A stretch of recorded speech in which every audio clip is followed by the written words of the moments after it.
I am sick of horror games. Believe it or not, constant jump scares get lame after a while. Now, it feels like every horror game on the market is either trying way too hard to be scary or is a clone of a different game that did well. But sometimes you find games that feel distinctly unique and stray away from the common tropes we typically see in horror games.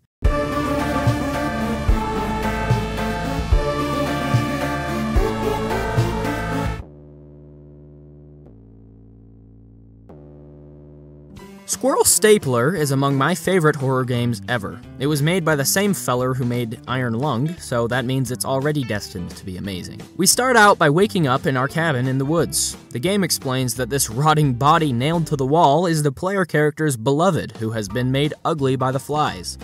And we want her to be beautiful again, beautiful like the squirrels of the wood. So we will cover her in the squirrels of the wood. It's probably a good time to mention that this game is very weird. But we have a job to do, so let's go hunt some squirrels.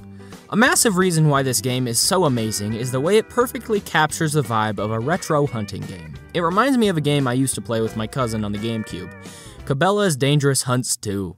The reason being is that Dangerous Hunts was creepy as shit. I remember me and my cousin would play it and talk about how scary the game was. There was a constant weird vibe that rose from wandering through the forest, and this wasn't uncommon for games back then. The creepy liminal feel was something you'd find a ton of in old N64, GameCube, or PS2 games, and it's a driving factor in a lot of good horror games. It's the reason analog horror exists, it's the reason new horror games come out the way they do, because there is something terrifying about a world that isn't quite right. And that's what Squirrel Stapler heavily plays off of, but there is another detail in this game that I find magnificent. Before leaving the cabin, written on the wall in blood, you see, "In 5 days, God is coming." This is a method of horror that I find absolutely mind-boggling. And those 6 words perfectly encapsulate almost every key point of what I think is perfect horror. Fear of the unknown, eldritch horror, and fear of the unstoppable.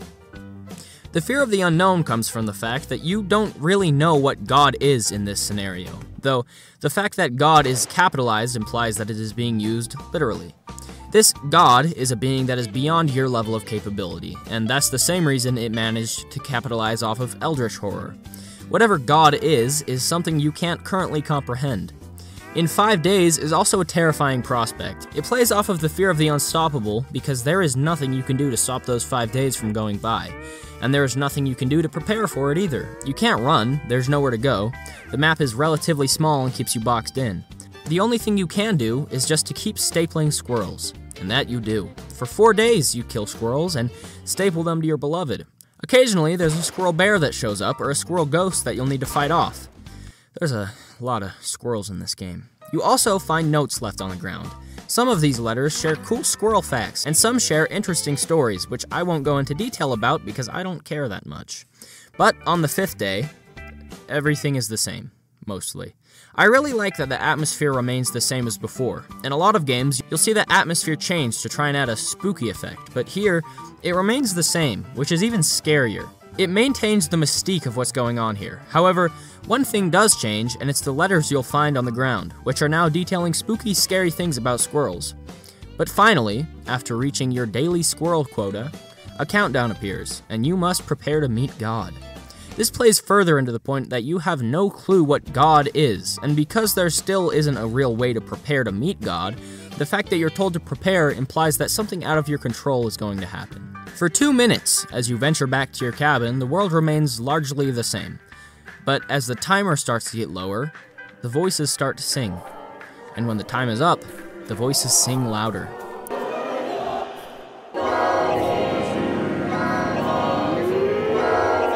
Chanting about how God is here, but God is nowhere to be seen.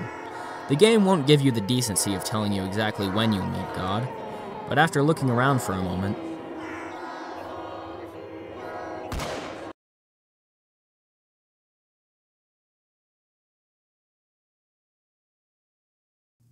I really liked the way this scare was handled. From start to finish, there was a clear build-up to the appearance of God. The game never tried to subtly imply it. There was a clear notion of when God would arrive, and in the end, there wasn't any cheap jump scare. The way this scare is handled is perfect. Nothing jumps out at you, nothing chases you down or makes a loud noise. Rather, the mere sight of this thing is what makes you jump. The game puts you in a position of constantly turning and looking around, but when you least expect it, you'll turn to see God. And it remains static. It doesn't need to jump out at you. Its mere presence has been revered throughout the entire game, so when you see it, you are already expecting something terrifying. It was your own expectations that caused the scare. Whoa!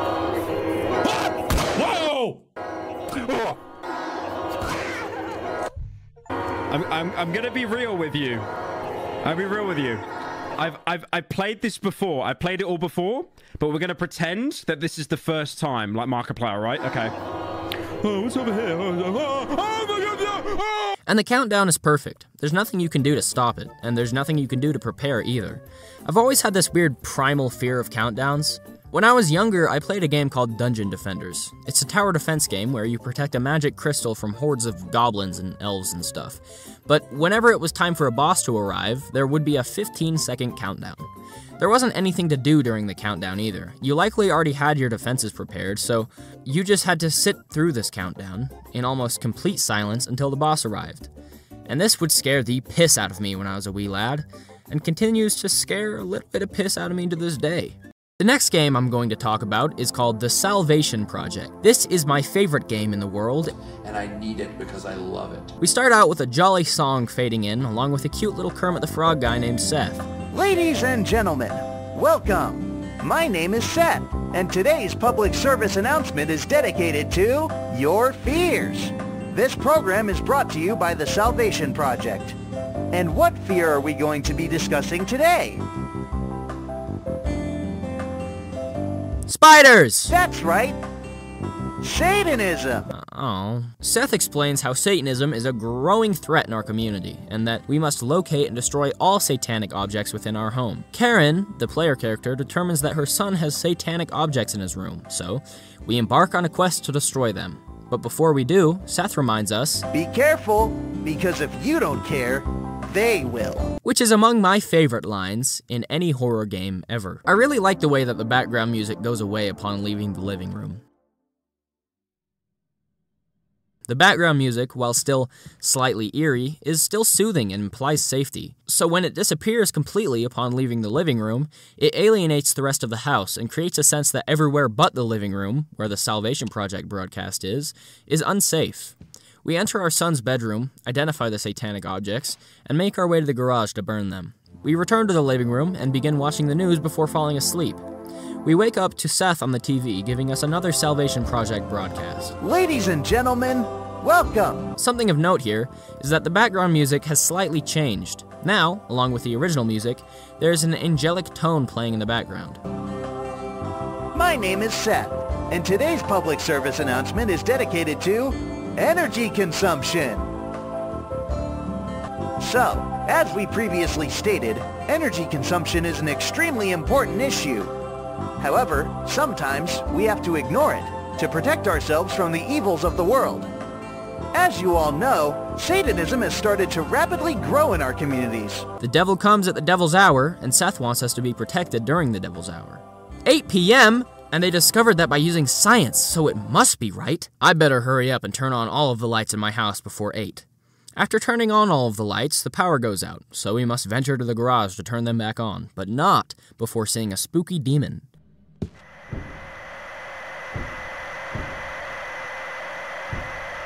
I really like the way this scare is handled. Similar to Squirrel Stapler, it makes you jump without having anything jump out at you. But here, instead of turning around to see it, it appears in front of your face. And the interesting thing is, it doesn't go toward you. Instead, it goes toward the direction you're headed. That way, the scare doesn't end with the demon disappearing. Instead, there's a lingering fear that you'll run into it again.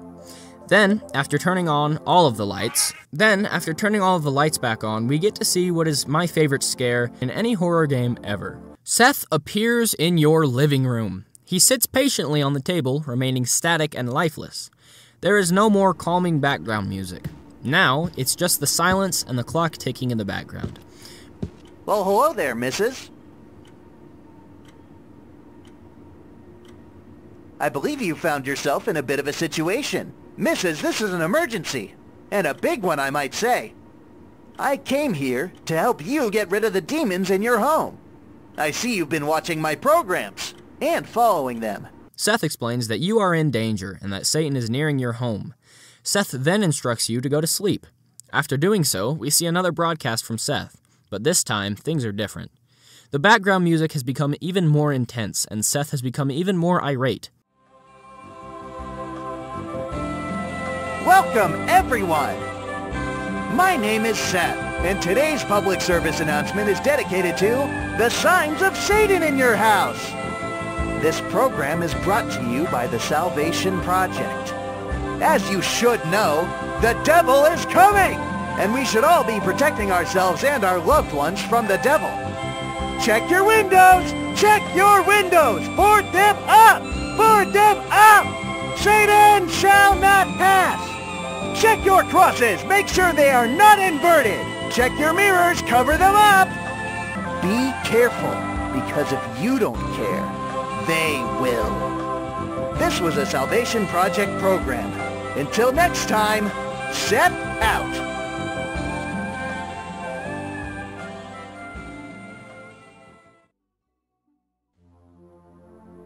We wake up to see Seth still sitting on the table. What a charmer, huh? Sure is an energetic fella. But he is right. You should get on your feet and start covering them windows. He informs us that we have some things we need to cover up, and also implies that he has explored our house. We go around covering up our windows and such before getting another really well done scare.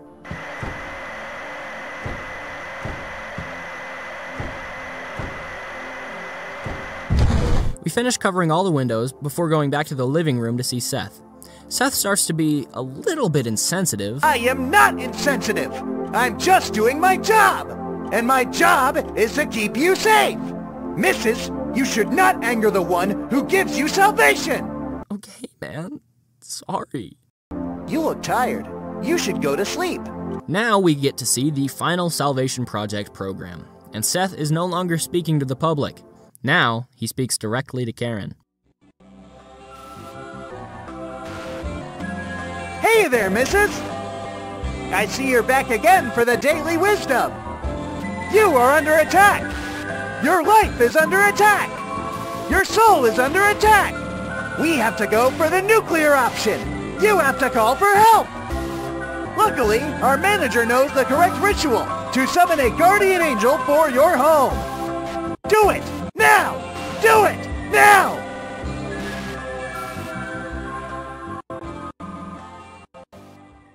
You wake up to see Seth once again, but this time, something is really wrong.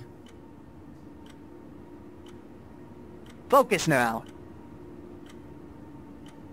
Get the chalk and candles from storage. Lighter from the kitchen, and don't forget the lighter. The storage room is right across the corridor.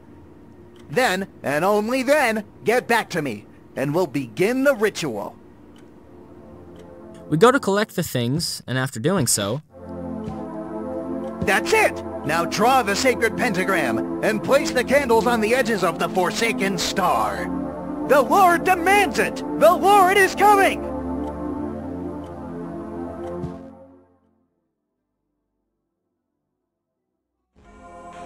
Yes!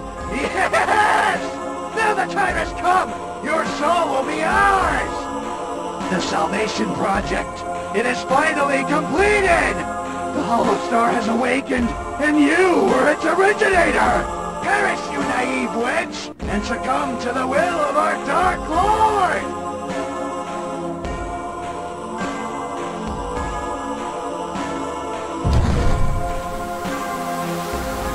Oh, wow! I did not see that coming. On a real note, however, the ending dialogue is pretty cheesy, and that's the main complaint about this game, and an understandable complaint at that. But, let me defend this ending, or rather, the game as a whole. See, the thing that makes a game scary is not how it ends. A good horror game manages to instill fear within the entirety of the game, instead of relying on a spooky ending to save the game. The scary part about the game resides in needing to go do all these things Seth tells you, knowing that it is the wrong thing to do. Where the player understands that Seth is guiding you down the wrong path, the player character Karen does not. And Karen's growing paranoia is largely showcased within the game. Upon trying to exit the house, Karen will talk about how she doesn't want to leave for fear of demons being outside. And this kind of crippling paranoia is a very real thing, and only serves to drive the horror aspect. It's also heavily implied that the Salvation Project broadcast never existed on the TV, and that it was instead taking place within Karen's dreams. The next game I want to talk about is called Slide in the Woods. Now, this is a very short game, but I think it covers a lot of important aspects of making good horror. We start off with a slide in the woods. Obviously. The dev did a really good job of making this whole area feel super liminal and creepy, but there isn't much else to do besides go down the slide. And that we do. On our third time going down, the atmosphere shifts to being a little more dark and gloomy. Where before we had the slight solace of crickets chirping and birds singing, now all we have is a faint static noise in the distance.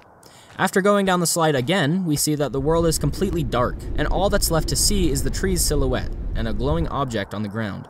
A spooky screech noise plays and scares the poo-poo out of me, and then we discover that the object is a flashlight, and we use it to illuminate the playground so that we can keep playing.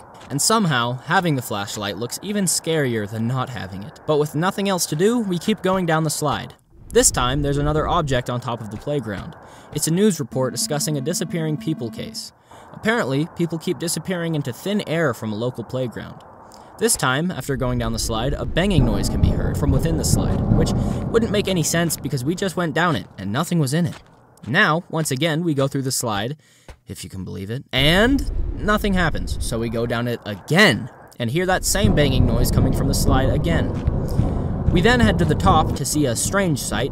A blood trail leads to what appears to be a person wrapped in some kind of bag at the top of the slide.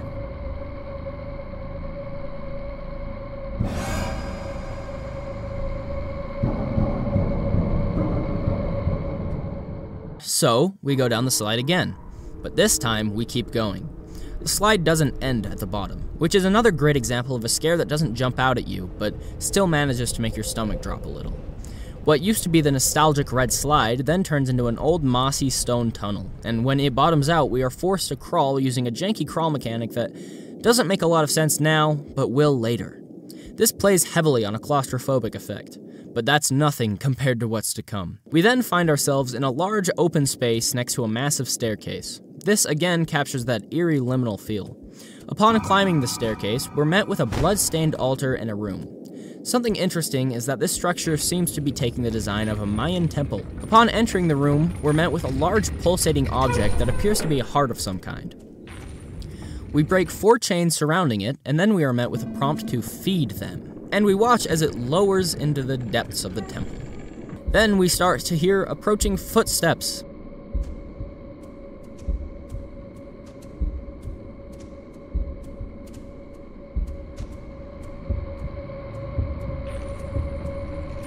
This seriously scared the poopy doopy out of me when I was playing it, and the way this creature is designed is pretty damn spooky. Then, a tunnel opens up and we begin to crawl again, except this time, we can hear the creature we saw trailing behind us. You can also see it as well if you turn around, but I was too scared to turn around while playing.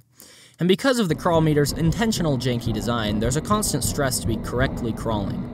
If there were some basic movement system, crawling away from the creature wouldn't be as scary because holding W would be all we can do. But here, the crawl meter system provides a terrifying stress factor.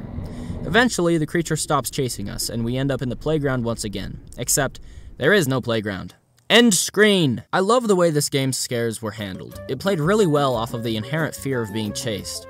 Hearing the creature so close behind you while you're crawling in a tight, unforgiving tunnel is absolutely terrifying, and the eldritch horror aspect of this weird, incomprehensible setting is amazing. This next game is one that has never failed to make me poopy my pantaloonies. Now let me ask you a question. Have you ever played a multiplayer game alone? Walking through a map that is meant to be filled with people, but is instead desolate and silent. The ambience is eerie and unsettling because it was never meant to be heard. What's usually drowned out by gunfire and explosions is now unnaturally amplified. And there is something you can't quite put your finger on that is distinctly wrong. Well, No Players Online is a game that operates off of this phenomenon.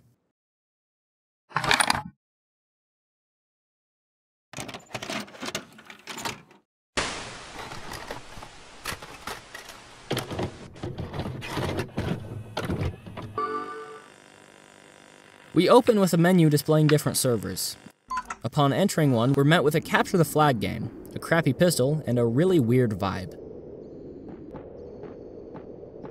After capturing the enemy's flag though, mysterious music can be heard in the distance, echoing through the map.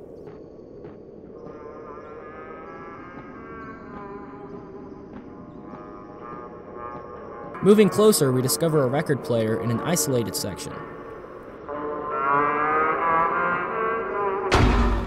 After shooting the record player, the music fades out, and the eerie ambience only amplifies.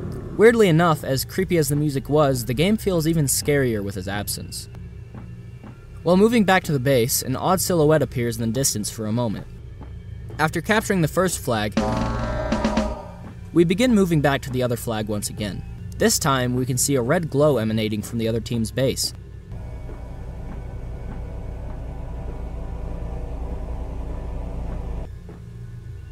After grabbing the other team's flag, a new person enters the game, and somehow, even though the whole gimmick came from the server being empty, the server being not empty makes this whole scenario even creepier.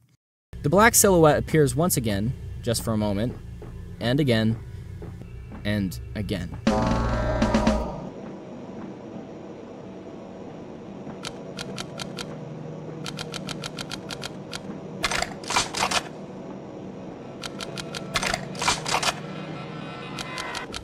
Once more, we capture the enemy flag and begin heading back to our base, but this time,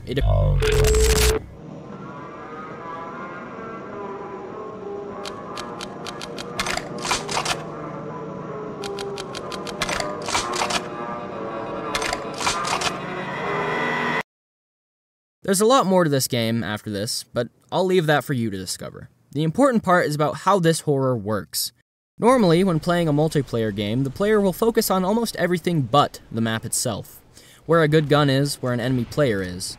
But when playing on the map alone, all of that goes out the window, and the player is left focusing on the design of the map, the way the world works around you. There's also a paranoia aspect. You are conditioned to be constantly looking for players, so when there is none, you start to grasp at straws looking for one. That's why the silhouette randomly appearing works so well here, because a silhouette is exactly what you're looking for, except you know that it shouldn't be there. Canopsia is a term to describe the eerie, forlorn atmosphere of a place that's usually bustling with people, but is now abandoned and quiet. And that is exactly what we're seeing here, and it's a massive reason why liminal spaces are so creepy, because areas like this weren't meant to exist without people in them.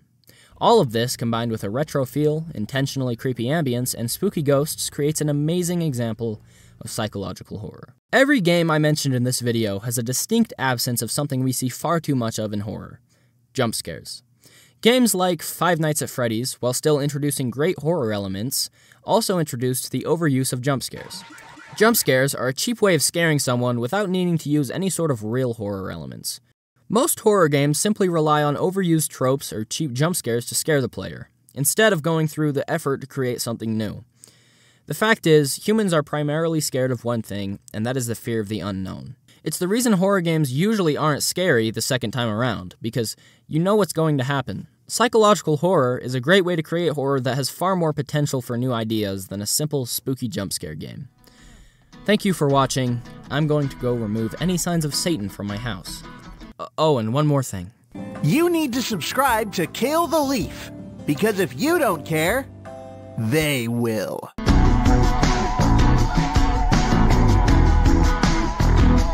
quit my job to find a better living. Quit my girl, 'cause she was always tripping.